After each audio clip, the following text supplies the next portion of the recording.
Light on the palm, but also on your budget. Honor welcomes 2019 with a mid-range sibling to the Honor 10, the Honor 10 Lite. Although it's expected that there are gonna be a few compromises, let's see if it's a good choice. Hey guys, Joey here of YugaTech, and let's take it out of the box and check it out.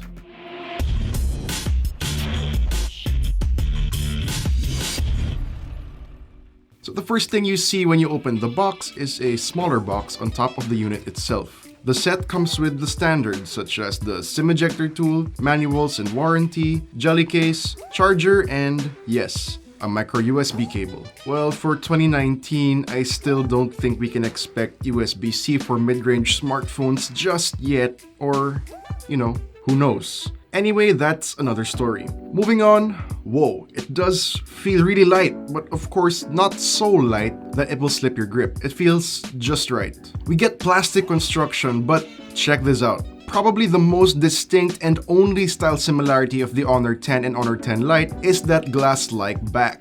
Even if we don't get the fancy Aurora glass design, it still has that reflecting hue effect that beams under good lighting. Pretty cool. This one is the sky blue model, but you can also get the midnight black color in the Philippines when it comes out. Do know though that this phone isn't exempted from a long line of smartphones that are prone to smudges. Good thing there's a case included in the box though. The Honor 10 Lite actually has a wider screen than the Honor 10. It has a dewdrop notch that looks just like Vivo's Halo notch, OPPO's water drop notch, or the notch from the Essential phone. And we think that's okay. You get more space for your icons above, and if you don't like it, you can still hide it in the settings if you want. Also, notice that Honor decided to move the fingerprint scanner from the chin to the back of the screen for a more modern and also full screen experience. With a bright 6.21-inch 19.5:9 aspect ratio IPS display, colors are sharp and vibrant. We have a full HD resolution, and aside from having an eye comfort feature, there's also the setting to tweak the color temperature and mode to get an experience you're comfortable with.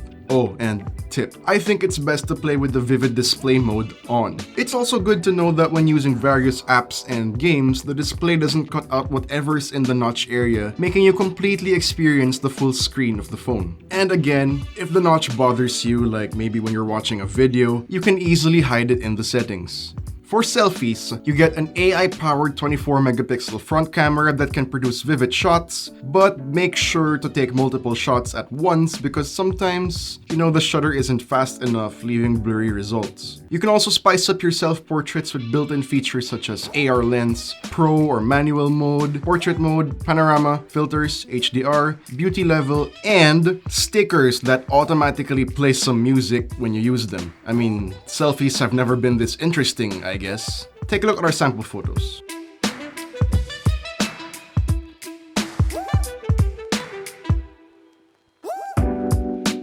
At the back, you get a dual camera setup, keeping a 13-megapixel shooter and a 2-megapixel secondary one. So far, photo quality is okay. It does slightly struggle with detail and sometimes they look oversaturated, but just like with the front camera, you get a lot of settings to explore. The camera AI can easily detect what the subject is, and at night, shots are clear thanks to its dedicated night mode. Another thing that the 10 Lite has in common with the Honor 10 is the battery.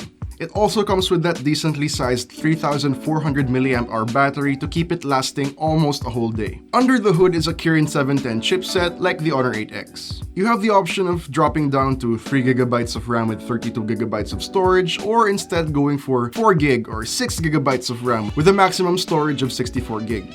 So far, we get a smooth experience juggling through apps and playing games, even heavy ones.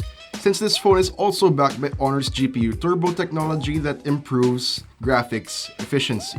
The Honor 10 Lite surprisingly gets Android Pie. Yes, you heard that right. Android 9.0 Pie. It's skinned with EMUI 9.0, so aside from the latest of Android, it's the newest Honor OS experience. Now I know you've all been curious how much the Honor 10 Lite costs, but unfortunately, as of right now, it still has no official price tag in the Philippines. But to give you an idea of how much it might cost, in China, it retails for 1,399 yuan for the 4GB RAM 64GB variant.